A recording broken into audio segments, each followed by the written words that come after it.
ಅದೇ ಊರಿನವ ಎಂದುಕೊಳ್ಳುವ ಸುಧಾಕರನಿಗೆ ಸ್ವಂತದವರಿಲ್ಲ. ಅದರಿಂದ ಅದೇ ಊರಿನವರನ್ನು ತನ್ನ ಸಂಬಂಧಿಕರು, ತನ್ನ ಒಡ ಹುಟ್ಟಿದವರು ಅಂತ ಅವರ ಜೊತೆ ಅನ್ಯೋನ್ಯವಾಗಿ ಇರ್ತಾ ಇದ್ದ. ಅದು ಗೋವಿಂದನಿಗೆ ಇಷ್ಟವಾಗಲಿಲ್ಲ. ಯಾವ ಕೆಲಸ ಕೂಡ ಮಾಡದ ಗೋವಿಂದಿಗೆ ಸುಧಾಕರನನ್ನು ಅಳಿಸುವುದು, ಹಾಗೆ ಅವನಿಗೆ ತೊಂದರೆ ಕೊಡುವುದು, ಇದೇ ಕೆಲಸವನ್ನು ಇಟ್ಕೊಳ್ತಾ ಇದ್ದ. ಈ ಊರಿನವರೆಲ್ಲ ಅವನ ಸಂಬಂಧಿಕರು ಅಂತ ಹೇಳ್ತಾ ಸುತ್ತಾಡ್ತಾ ಇರುವ ಸುಧಾಕರನಿಗೆ ಬೈಬೇಕು ಅಂತ ನನ್ನ ನಾಲಿಗೆ ತಡವಡಿಸ್ತಾ ಇದೆ.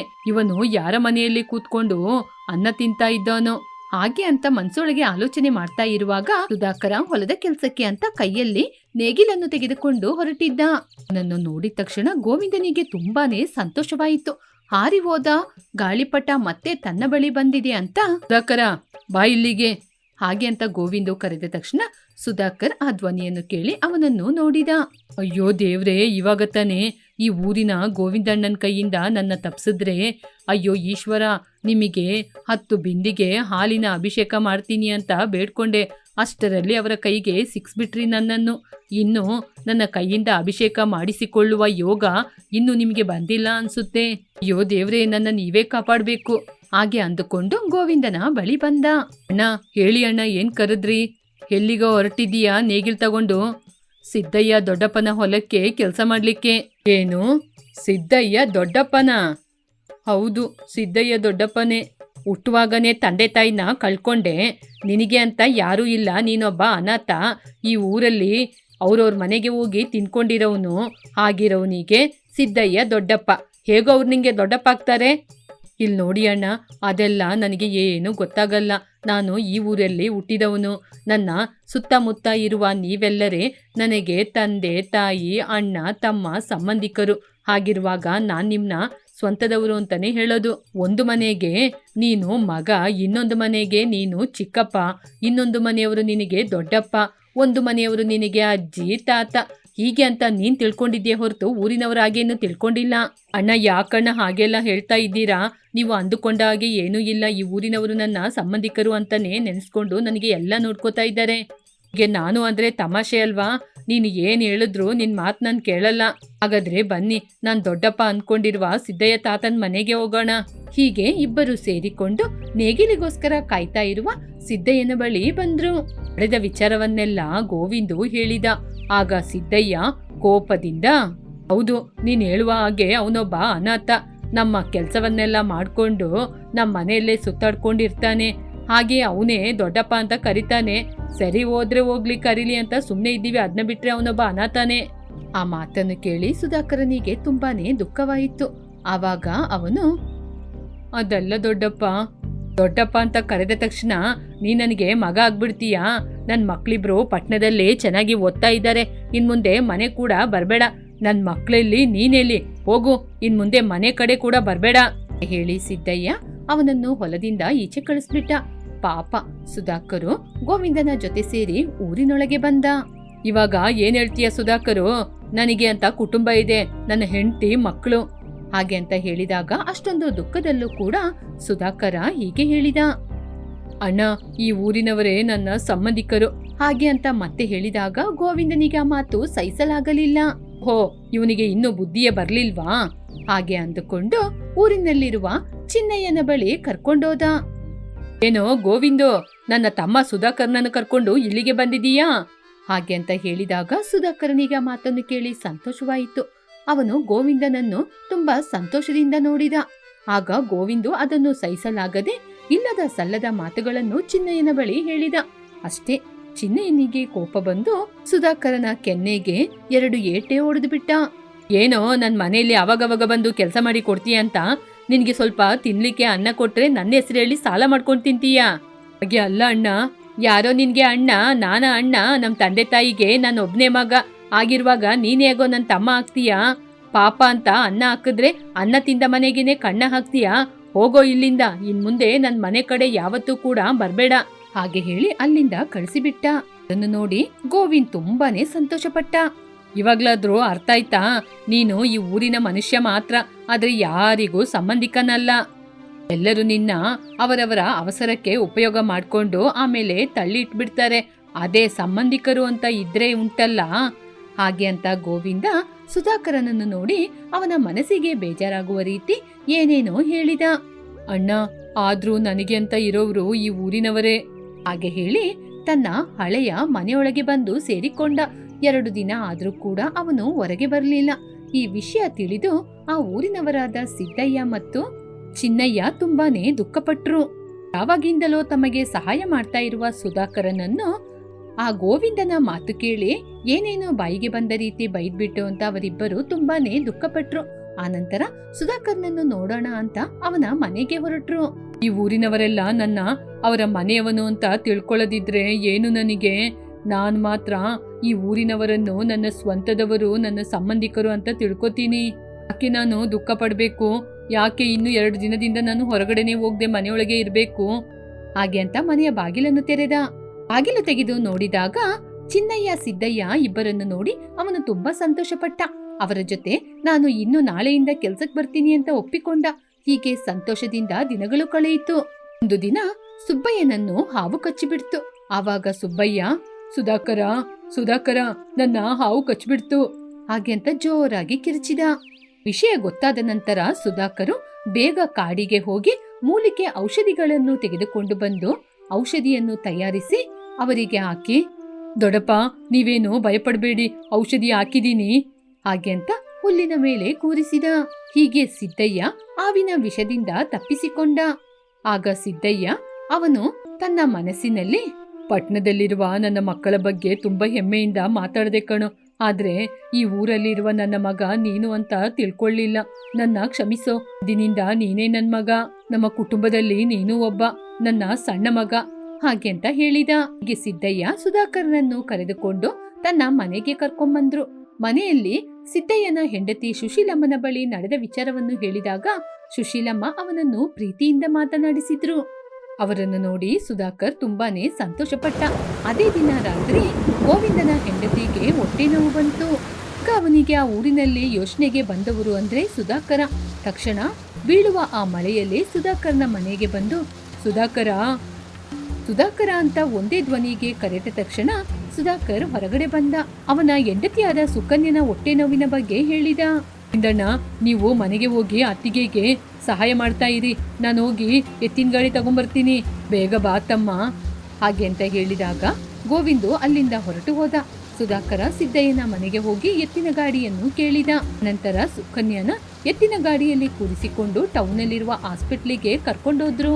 ಸುಕನ್ಯಾ ಅಪಾಯದಿಂದ ಪಾರಾದ್ಲು. ಆವಾಗ ಗೋವಿಂದಿಗೆ ಅರ್ಥವಾಯಿತು. ಸಿದ್ದಯ್ಯನನ್ನು ನೋಡಿ ಮರು ಮಾತನಾಡದೆ ಕೈಯನ್ನು ಮುಗಿದ. ಅಣ್ಣ, ಹಾಗೆಲ್ಲ ಮಾಡಬೇಡಿ ಅಣ್ಣ, ಕೈಯಿಂದ ನನಗೆ ಆಶೀರ್ವಾದ ಮಾಡಬೇಕೇ ವಿನಃ ನೀವು ನನಗೆ ಕೈ ಮುಗಿಬಾರ್ದು. ಅಣ್ಣ, ಒಡ ಹುಟ್ಟಿದವರು, ಜೊತೆಗೆ ಇರುವವರು, ಇವರು ಮಾತ್ರ ಸಂಬಂಧಿಕರಲ್ಲ ಅಣ್ಣ. ಹೊಟ್ಟೆ ಹಸಿವಾದಾಗ ಒಂದು ತುತ್ತು ಅನ್ನ ಕೊಟ್ಟವರು ಕೂಡ ಸಂಬಂಧಿಕರೇ, ಆಧಾರವನ್ನು ಕೊಡುವವರು ಎಲ್ಲರೂ ಕೂಡ ಸಂಬಂಧಿಕರೇ ಹಾಗೆ ಹೇಳಿ ಅಲ್ಲಿಂದ ಹೊರಟು ಹೋದ. ಊರಿನ ಮನುಷ್ಯ ಅಂದ್ರೆ ಊರಿನವರ ಮನೆಯಲ್ಲಿ ಹೋಗಿ ತಿನ್ನುವುದು ಮಾತ್ರವಲ್ಲ, ಊರಿನವರಿಗೋಸ್ಕರ ಒಳ್ಳೇದನ್ನು ಕೂಡ ಮಾಡ್ತೀಯ. ಇಂದಿನಿಂದ ನೀನು ನನಗೆ ತಮ್ಮ ಕಣೋ, ನಿನಗೋಸ್ಕರ ಯಾರೂ ಇಲ್ಲ ಅಂತ ತಿಳ್ಕೊಬೇಡ, ಇಂದಿನಿಂದ ನಿನಗೋಸ್ಕರ ನಾವಿದ್ದೀವಿ ಹಾಗೆ ಅಂತೇಳಿ ಸುಧಾಕರ್ ಅಂದಿನಿಂದ ಬದಲಾಗಿ ಯಾವುದಕ್ಕೋಸ್ಕರ ಬಯಸದೆ ಎಲ್ಲರ ಜೊತೆ ಸೇರಿ ಎಲ್ಲರೂ ಒಗ್ಗಟ್ಟಿನಿಂದ ಸುಧಾಕರನಿಗೆ ನಾವಿದ್ದೀವಿ ಎಂದು ಆಶ್ವಾಸನೆಯನ್ನು ಕೊಟ್ಟು ಎಲ್ಲರೂ ಸಂತೋಷವಾಗಿ ಜೀವನ ಮಾಡಿದ್ರು. ಲೇ ಸೂರಿ, ಬೇಗ ಬಾರೋ, ಪಕ್ಕದ ಊರಿನಲ್ಲಿ ಇವತ್ತು ಹಸುವಿನ ಸಂತೆ ಇದೆ. ಹಬ್ಬಬ್ಬಾ, ಬರ್ತಾ ಇದ್ದೀನಿ ಕಣೋ, ನಿನ್ನಿಂದ ನನಗೆ ಆಗ್ತಾ ಇಲ್ಲ ಕಣೋ. ಬೆಳಿಗ್ಗಿನ ಜಾವ 4 ಗಂಟೆನೇ ಆಗಿದ್ದು, ಈ ಸಮಯದಲ್ಲೇ ನಾವು ಹೊರಡ್ಬೇಕಾ ಹೇಳು? ಲೇ ಪೆದ್ದ ಸೂರಿ, ನಾವು ಹಸುವಿನ ಸಂತೆಗೆ ಬೇಗ ಹೋದ್ರೇನೆ ಒಳ್ಳೆ ಹಸು ತಗೊಳಕ್ಕಾಗೋದು. ನಾವು ಲೇಟಾಗಿ ಹೋದ್ರೆ ಒಳ್ಳೆ ಹಸುನ ಬೇರೆಯವ್ರು ತಗೋತಾರೆ. ಆಗಲ್ಲ ಕಣೋ, ಬೆಳಿಗ್ಗೆನೆ ಈ ಚಳಿಯಲ್ಲಿ ಅಷ್ಟು ದೂರ ನಡ್ಕೊಂಡು ಹೋಗೋದು ಅಂದ್ರೆ ತುಂಬಾ ಕಷ್ಟ ಕಣೋ. ಸರಿ ಬಾ, ಅಲ್ಲಿ ಒಂದ್ ಕಡೆ ಬೆಂಕಿ ಹಾಕಿದೀನಿ, ಸ್ವಲ್ಪ ಹೊತ್ತು ಚಳಿ ಕಾದು ಆಮೇಲೆ ಹೋಗೋಣ. ಮನೆ ಮುಂದೆ ಬೆಂಕಿ ಹಾಕಿದೀಯಾ? ಹಾಗಾದ್ರೆ ಸರಿ ಬಾ ಹೋಗೋಣ ಹಾಗೆ ಅಂತ ಅವರಿಬ್ಬರು ಸೇರಿ ಗೋವಿಂದನ ಮನೆ ಮುಂದೆ ಬಂದ್ರು. ಲೇ ಗೋವಿಂದ, ಈ ಬೆಂಕಿನ ಕಾಣುವಾಗ ಹಳೆ ಜ್ಞಾಪಕ ಎಲ್ಲ ಬರ್ತಾ ಇದೆ ಕಣೋ. ನಿಜ ಕಣೋ ಸೂರಿ, ಹೌದು, ನೀನು ಯಾವ ರೀತಿ ಎತ್ತನ್ನು ತಗೋಬೇಕು ಅಂತ ಇದ್ದೀಯಾ? ನಾನು ಹೊಲದಲ್ಲಿ ಕೆಲಸ ಮಾಡಲು ಒಳ್ಳೆ ಎತ್ತನ್ನೇ ತಗೋತೀನಿ, ಅದು ಒಳ್ಳೆ ಕೆಲಸ ಮಾಡುತ್ತೆ. ನಾನು ಕೂಡ ಅದೇ ಎತ್ತನ್ನು ತಗೋಬೇಕು ಅಂತ ಇದ್ದೀನಿ ಕಣೋ. ಹೀಗೆ ಅವರಿಬ್ಬರು ಆ ಎತ್ತಿನ ಬಗ್ಗೆ ಮಾತನಾಡುತ್ತಾ ಚಳಿ ಕಾಯುತ್ತಾ ಇದ್ರು. ಹೀಗೆ ಚಳಿ ಕಾಯ್ತಾ ಇರುವಾಗ ಅವರಿಗೆ ಒಂದು ಒಳ್ಳೆಯ ಸುವಾಸನೆ ಬರ್ತಾ ಇತ್ತು. ಲೇ ಸೂರಿ, ಏನೋ ಇದು ಇಷ್ಟೊಂದು ಬೆಳಗ್ಗಿನ ಜಾವದಲ್ಲಿ ಈ ಚಳಿಯಲ್ಲಿ ಯಾರ ಮನೆಯಿಂದನೂ ಘಮಘಮ ವಾಸನೆ ಬರ್ತಾ ಇದೆ? ಅರೆ ಹೌದು ಕಣೋ, ಇಷ್ಟು ಬೆಳಿಗ್ಗೆನೆ ನಮ್ಮ ಊರಲ್ಲಿ ಅಡುಗೆ ಯಾರು ಮಾಡ್ತಿರೋದು? ದೆವ್ವ ಏನಾದ್ರೂ ಆಗಿರಲ್ಲ ತಾನೆ? ಲೇ ಹುಚ್ಚ, ಈ ಸಮಯದಲ್ಲಿ ಎಲ್ಲಾದ್ರೂ ದೆವ್ವ ಇರುತ್ತಾ ಕಣೋ? ಏನು ಹೇಳ್ತಾ ಇದೀಯಾ? ದೆವ್ವ ಇಲ್ಲದಿದ್ರೆ ಬೇರೆ ಯಾರೋ? ಸರಿ ಬಾರೋ ನೋಡೋಣ ಈ ಘಮಘಮ ವಾಸನೆ ಎಲ್ಲಿಂದ ಬರ್ತಾ ಇದೆ ಅಂತ. ಸರಿ ಕಣೋ, ಈ ಘಮಘಮ ವಾಸನೆ ಎಲ್ಲಿಂದ ಬರ್ತಾ ಇದೆ ಅಂತ ನೋಡೋಣ. ಹಾಗೆ ಅಂತ ಆ ವಾಸನೆ ಎಲ್ಲಿಂದ ಬರ್ತಾ ಇದೆ ಅಂತ ಹಿಂದೆನೇ ಹೋದ್ರು. ಆವಾಗ ಗೊತ್ತಾಯಿತು ಸಾಲ ತೆಗೆದುಕೊಳ್ಳುವ ಅಪ್ಪಾರಾವ್ ಮನೆಯಿಂದ ಬರ್ತಾ ಇದೆ ಅಂತ. ಈ ಘಮಘಮ ವಾಸನೆ ಅಪ್ಪಾರಾವ್ ಮನೆಯಿಂದನೇ ಬರ್ತಾ ಇದೆ. ಹೌದು, ಅಲ್ಲ ಕಣೋ, ಇವನು ತುಂಬಾ ಸಾಲ ಮಾಡ್ಕೊಂಡು ಮನೆ ಬಿಟ್ಟು ಹೋಗಿದ್ದಾನೆ ಅಂತ ಇದ್ದಾರೆ. ಸಾಲ ಕೇಳಲಿಕ್ಕೆ ಮನೆಗೆ ಬಂದ್ರೆ ಮನೆಗೆ ಬೀಗ ಹಾಕಿಟ್ಟಿರ್ತಾರಂತೆ. ಸರಿ ಬಾರೋ, ಮನೆಯೊಳಗೆ ಯಾರೋ ಇದ್ದಾರೆ, ಯಾರು ಅಂತ ನೋಡೋಣ. ಹಾಗೆ ಅಂತ ಹೇಳಿ ಅಪ್ಪಾರಾವ್ ಮನೆ ಮುಂದೆ ಬಂದ್ರು. ಅಪ್ಪಾರಾವ್, ಅಪ್ಪಾರಾವ್ ಹಾಗೆ ಅಂತ ಕರೆದ ತಕ್ಷಣ ಅಪ್ಪಾರಾವ್ ಬಂದು ಬಾಗಿಲನ್ನು ತೆರೆದ. ಏನು ಗೋವಿಂದು, ಸೂರಿ, ಇಷ್ಟು ಬೆಳಗ್ಗೆ ನನ್ ಮನೆಗೆ ಬಂದಿದ್ದೀರಾ? ಲೇ ಅಪ್ಪಾರಾವ್, ಯಾವಾಗ್ಲೂ ನಿನ್ ಮನೆಗೆ ಬಂದು ನೋಡಿದ್ರೆ ಬೀಗ ಹಾಕಿರ್ತದೆ. ನನ್ ಸಾಲನ ಯಾವಾಗನೋ ತೀರಿಸ್ತೀಯಾ? ಅಯ್ಯೋ ಕೊಡ್ತೀನಿ ಕಣೋ, ಸಾಲ ಕೊಡದೆ ಎಲ್ಲಾದ್ರೂ ಓಡೋಗ್ಬಿಡ್ತೀನಾ? ಹೌದು ಕಣೋ, ಯಾವಾಗ ನಿಮ್ ಮನೆಗೆ ಬಂದು ನೋಡಿದ್ರು ಕೂಡ ನಿನ್ ಮನೆ ಬೀಗನೇ ಹಾಕಿರುತ್ತೆ ಕಣೋ. ಕೊಡ್ತೀನಿ ಗೋವಿಂದು, ಈ ಸಲ ಬೆಳೆ ಹಾಕಿದೀನಿ. ಬಿತ್ತನೆ ಆದ ತಕ್ಷಣ ಒಳ್ಳೆ ಲಾಭ ಬರುತ್ತೆ ಅಲ್ಲ, ಆವಾಗ ಖಂಡಿತ ಕೊಡ್ತೀನಿ. ನೋಡ್ತೀನಿ ಯಾವಾಗ ನನ್ನ ಸಾಲ ತೀರಿಸ್ತೀಯ ಅಂತ. ಬೇಗ ಸಾಲ ತೀರ್ಸು. ಹಾಗೆ ಅಂತ ಮಾತಾಡಿ ಅಲ್ಲಿಂದ ಊರೊಳಗೆ ಹೋಗಿ ಅಪ್ಪಾರಾವ್ನ ಅಡಿಗೆ ಬಗ್ಗೆ ಊರಿನ ಜನರಿಗೆ ಕೂಡ ಹೇಳ್ತಾ ಇದ್ದ. ಆಗ ಊರಿನ ಜನರೆಲ್ಲ ಅಪ್ಪಾರಾವ್ ಮನೆಗೆ ಬಂದು ನೋಡಿದ್ರು. ಅಷ್ಟರಲ್ಲೇ ಮನೆಯ ಹೊರಗಡೆ ಬೀಗ ಹಾಕಿತ್ತು. ಸೂರಿ, ಇವಾಗ ತಾನೇ ನಾವು ನೋಡ್ದೋ ಮಾತಾಡ್ತಾ ಇದ್ದ, ಇವಾಗ ನೋಡಿದ್ರೆ ಮನೆಗೆ ಬೀಗ ಹಾಕಿದ್ದಾನೆ. ಅಷ್ಟು ಬೇಗ ಎಲ್ಲೋ ಹೋಗ್ಬಿಟ್ಟಿದ್ದಾನೆ. ಹಾಗೆ ಅಂತ ಮಾತಾಡ್ತಾ ಇರುವಾಗ ಪಾರ್ವತಿಯಮ್ಮ, ಆಳಾದವನು ಎಲ್ಲೋ ತಪ್ಪಿಸ್ಕೊಂಡಿದ್ದಾನೆ. ಬೆಳಿಗ್ಗೆ ಚೆನ್ನಾಗಿ ಅಡಿಗೆ ಮಾಡ್ಕೊಂಡು ಯಾರಿಗೆ ಗೊತ್ತಿಲ್ಲದೆ ಎಲ್ಲೋ ಹೋಗ್ಬಿಡ್ತಾ ಇದ್ದಾನೆ. ಹರಿಜಾತ ಅಮ್ಮ, ಇವತ್ ನಾವು ಅವನ್ನ ನೋಡಿದಿಕ್ಕೆ ಆಯ್ತು. ಇಲ್ಲದಿದ್ರೆ ಯಾವಾಗ ನೋಡಿದ್ರು ನಮ್ ಕಣ್ಣಿಗೆ ಮಸಿ ಬಳೆದು ಓಡೋಗ್ಬಿಡ್ತಾನೆ. ಇಲ್ಲಿ ನೋಡಿ ಪಾರಿಜಾತ ಅಮ್ಮ, ಅಪ್ಪಾರಾವ್ ನಾವು ಬೆಳಿಗ್ಗೆ ಎದ್ದು ಬರಷ್ಟರಲ್ಲೇ ಅಡಿಗೆ ಮಾಡ್ಕೊಂಡು ಮನೆ ಬಿಟ್ಟು ಹೋಗ್ತಾ ಇದ್ದಾನಲ್ವಾ, ಅದಕ್ಕೆ ನಾಳೆ ನಾವು ಬೆಳಿಗ್ಗಿನ ಜಾವವೇ ಬಂದು ನೋಡೋಣ. ಹೌದು ಸೂರಿ, ನೀನ್ ಹೇಳದ್ ಕೂಡ ನಿಜಾನೇ. ನಾಳೆ ಬೆಳಿಗ್ಗೆನೆ ಇಲ್ಲಿಗೆ ಬರೋಣ. ಹೀಗೆ ಊರಿನ ಜನರೆಲ್ಲರೂ ಮಾತನಾಡಿಕೊಂಡ ಹಾಗೇನೆ ಮರುದಿನ ಬೆಳಗ್ಗಿನ ಜಾವನೆ ಅಪ್ಪಾರಾವ್ ಮನೆ ಮುಂದೆ ಬಂದು ನಿಂತಿದ್ರು. ಅಷ್ಟರಲ್ಲಿ ಅಪ್ಪಾರಾವ್ ಮನೆಯಿಂದ ಘಮ ಅಡುಗೆ ಮಾಡುವ ವಾಸನೆ ಹೊರಬರ್ತಾ ಇತ್ತು. ಅಪ್ಪಾರಾವ್ ಬಾ ಹೊರಗಡೆ, ನನ್ ಜೊತೆ ಸಾಲ ತಗೊಂಡು ಮನೆಗ್ ಬಂದ್ ನೋಡುವಾಗ ಯಾವಾಗ ನೋಡಿದ್ರು ಬೀಗನೆ ಹಾಕಿರುತ್ತೆ. ನಿನಗೆ ಚೆನ್ನಾಗಿ ಅಡ್ಗೆ ಮಾಡ್ಕೊಂಡು ತಿನ್ನಕ್ಕೆ ಹಣ ಇರುತ್ತೆ, ಆದ್ರೆ ನಮಗ್ ಕೊಡಕ್ ಮಾತ್ರ ಹಣ ಇರಲ್ವಾ? ಹೀಗೆ ಜೋರಾಗಿ ಕಿರ್ಚ್ತಾ ಇದ್ಲು. ಆ ಮಾತನ್ನು ಕೇಳಿದಂತಹ ಅಪ್ಪಾರಾವು, ಅಯ್ಯೋ ಇಷ್ಟು ದಿನ ಈ ಊರಿನ ಜನರ ಕಣ್ಣಿಂದ ತಪ್ಪಿಸ್ಕೊತಾ ಇದ್ದೆ, ಆದ್ರೆ ಇವತ್ತು ಮನೆ ಮುಂದನೆ ಬಂದು ನಿಂತ್ಕೊಂಡಿದ್ದಾರೆ. ಇವಾಗ ಏನ್ ಮಾಡೋದು? ಇವರ ಕಣ್ಣಿನಿಂದ ನಾನು ಹೇಗೆ ತಪ್ಪಿಸ್ಕೊಳ್ಳೋದು? ಅಯ್ಯೋ, ಇನ್ನು ಇವ್ರ ಜೊತೆಯಿಂದ ತಪ್ಪಿಸ್ಕೊಳ್ಳಕ್ಕೆ ಸಾಧ್ಯ ಇಲ್ಲ. ಮನೆ ಹೊರಗಡೆನೆ ನಿಂತಿದ್ದಾರೆ, ಇನ್ನು ಏನ್ ಮಾಡೋದು? ಹಾಗೆ ಅಂತ ಹೊರಗ್ ಬಂದ. ಹೇಳಪ್ಪ, ಬಂದ್ಯಾ? ಪ್ರತಿದಿನ ನಮ್ ಕೈಯಿಂದ ತಪ್ಪಿಸ್ಕೊಂಡು ಹೋಗ್ತೀಯಲ್ಲ, ನಮಗೆ ಯಾವಾಗ ಹಣ ಕೊಡ್ತೀಯಾ? ಪಾರಿಜಾತಮ್ಮ, ನನ್ ಜೊತೆ ₹1 ಕೂಡ ಹಣ ಇಲ್ಲ. ಬೆಳೆ ಬೆಳೆದ್ರೆ ಆ ಹಣವನ್ನು ಕೂಡ ನಿಮ್ಗೆ ಕೊಡ್ಲಿಕ್ಕೆ ನನ್ ಕೈಯಿಂದ ಸಾಧ್ಯ ಇಲ್ಲ. ಪರವ್, ನಿನ್ನೆ ತಾನೆ ಬೆಳೆ ಕೊಯ್ಲು ಆದ ತಕ್ಷಣ ಹಣ ಕೊಡ್ತೀನಿ ಅಂತ ಹೇಳ್ದೆ, ಇವಾಗ ಇಲ್ಲ ಅಂತ ಹೇಳ್ತಾ ಇದೀಯಾ? ಹೌದು ಗೋವಿಂದು, ಹೊಲದಲ್ಲಿ ಬೆಳೆ ಆದ ತಕ್ಷಣ ಹಣ ಕೊಡ್ತೀನಿ ಅಂತ ಹೇಳ್ದೆ, ಆದ್ರೆ ಆ ಹಣದಿಂದ ತಾನೆ ಜನರಿಗೆ ಸಂಬಳ ಕೊಡ್ಬೇಕು, ಗೊಬ್ಬರ ಹಾಕ್ಬೇಕು, ಹೊಲನ ಕೂಡ ನೋಡ್ಕೋಬೇಕು. ಅದೆಲ್ಲ ಆಗೋದಿಲ್ಲ ಅಪ್ಪಾರಾವ್. ನೀನು ಪ್ರತಿದಿನ ಮನೆಗ್ ಬಂದು ಅಡಿಗೆ ಮಾಡ್ಕೊಂಡು ಊರ್ ಬಿಟ್ಟು ಓಡೋಗ್ತಾ ಇದ್ದೀಯಾ, ನಿನ್ನ ನಂಬಕ್ಕೆ ಸಾಧ್ಯನೇ ಆಗಲ್ಲ. ಸರಿ, ಹಾಗಾದ್ರೆ ನನ್ ಜೊತೆ ಒಂದು ಆಲೋಚನೆ ಇದೆ. ಪ್ರತಿದಿನ ಬೆಳಿಗ್ಗೆ ಎದ್ದು ಚೆನ್ನಾಗಿ ಅಡಿಗೆ ಮಾಡ್ಕೊಂಡು ಎಲ್ಲ ಹೋಗ್ಬಿಡ್ತಾ ಇದೀಯಲ್ವಾ, ಅದೇ ಅಡಿಗೆನ ಪ್ರತಿಯೊಬ್ಬರ ಮನೆಯಲ್ಲಿ ಪ್ರತಿದಿನ ಮಾಡಿಕೊಡು. ಅದರಿಂದ ನಿನ್ ಸಾಲನೂ ತೀರುತ್ತೆ, ನಮಗೂ ಕೂಡ ಅಡಿಗೆ ಕೆಲಸ ಬಾಕಿ ಆಗುತ್ತೆ. ಏನು, ಪ್ರತಿದಿನ ಈ ಊರಲ್ಲಿರುವ ಎಲ್ಲ ಜನರಿಗೆ ನಾನು ಅಡಿಗೆ ಮಾಡಿ ಕೊಡೋದ? ಅಯ್ಯಯ್ಯೋ, ನನ್ನಿಂದ ಆಗಲ್ಲಪ್ಪ. ನನಗೆ ಅದು ಎಷ್ಟು ದೊಡ್ಡ ಕಷ್ಟದ ಕೆಲಸ. ಇಲ್ಲಿ ನೋಡು ಅಪ್ಪಾರಾವ್, ನಾನು ಯಾಕೆ ಹೇಳ್ತಾ ಇದ್ದೀನಿ ಅಂದ್ರೆ, ಪ್ರತಿದಿನ ನೀನು ಊರು ಜನರಿಗೆ ಅಡಿಗೆ ಮಾಡಿಕೊಡೋದು ನಿನ್ ಕೈಯಲ್ಲಿ ಆಗದಿರುವ ಕೆಲಸ ಅಲ್ಲ. ಖಂಡಿತವಾಗಿ ಆಗುತ್ತೆ. ಹಾಗೆ ನೀನು ಮಾಡದಿದ್ರೆ ನಿನ್ನ ಹೊಲ ಮನೆನೆಲ್ಲ ಮಾರಿ ನಮ್ ಸಾಲನ ತೀರ್ಸು. ಹೌದೌದು, ನನಗೂ ಕೂಡ ಇದೇ ಸರಿಯಾದ ತೀರ್ಪು ಅನ್ಸುತ್ತೆ.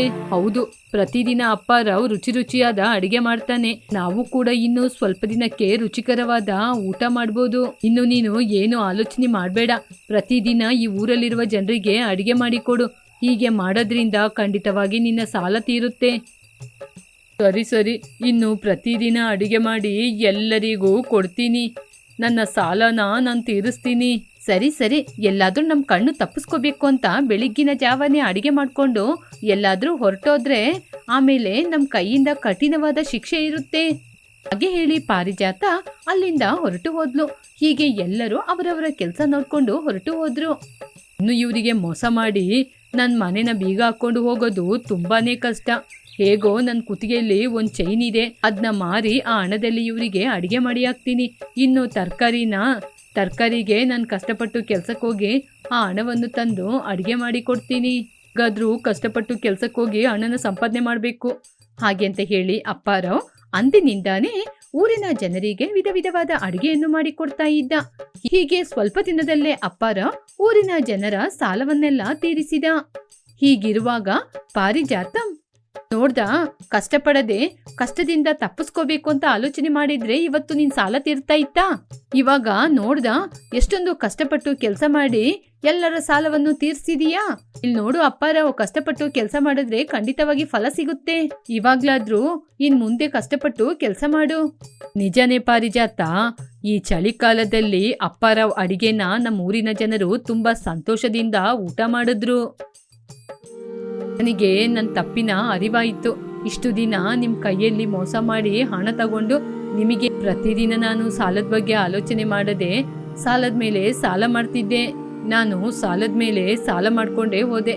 ಕೊನೆಗೆ ಆ ಸಾಲನೇ ನನ್ನ ಗುಂಡಿಗೆ ತಳ್ತು. ನನ್ನ ಕ್ಷಮಿಸಿ. ಇಷ್ಟು ದಿನ ನಿಮ್ಮ ಕೈಯಿಂದ ಹಣ ತಗೊಂಡು ನಿಮ್ಮೆಲ್ಲರಿಗೆ ಮೋಸ ಮಾಡ್ತಾ ಇದ್ದೆ. ಸರಿ ಕಣೋ ಅಪ್ಪಾರಾವ್, ನಿನ್ನ ತಪ್ಪನ ಹೇಗೋ ನೀನು ತಿದ್ಕೊಂಡೆ. ನಿನ್ನ ಪುಣ್ಯದಲ್ಲಿ ಈ ಚಳಿಗಾಲದಲ್ಲಿ ನಮಗೂ ಕೂಡ ಹೊಟ್ಟೆ ತುಂಬಾ ಊಟ ಸಿಕ್ತು. ಹಾಗೆ ಹೇಳಿದ ಸೂರಿ. ಹೀಗೆ ಕಷ್ಟಪಟ್ಟು ಕೆಲಸ ಮಾಡಿದ್ರಿಂದ ಅಪ್ಪಾರವನ ಸಾಲ ತೀರಿ ಹೋಯಿತು. ಹಾಗೇನೆ ಚಳಿಗಾಲದಲ್ಲಿ ಊರಿನ ಜನರೆಲ್ಲ ಒಳ್ಳೆ ರುಚಿಯಾದ ಊಟವನ್ನು ಮಾಡಿದ್ರು.